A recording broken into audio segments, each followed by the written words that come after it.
ठाण्याच्या शिवाईनगर सार्वजनिक नवरात्र उत्सव मंडळातर्फे दरवर्षीप्रमाणे यंदाही मोठ्या भक्तिभावानं नवरात्र उत्सव साजरा केला जातोय। नवरात्र उत्सवादरम्यान लाखो भक्त देवीचं दर्शन घेण्यासाठी येत असतात।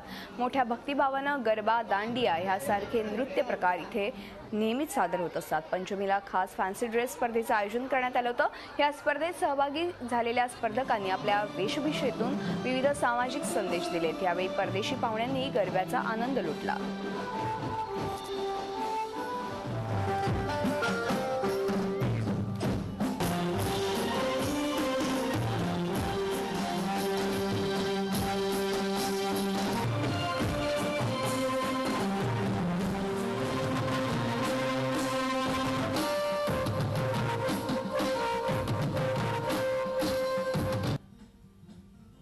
यहाँ पे जब माता जी की मूर्तियाँ देखा और जो बनाएली देखा सबने, तो मुझे लगता है कि one of the best decoration किया गया है। माता की मूर्ति भी एक्स्ट्रा ऑर्डिनरी बनी हुई है।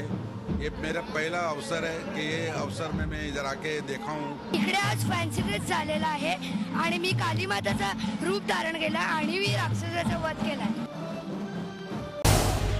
झी 24 तास रहा एक पाऊल पुढे।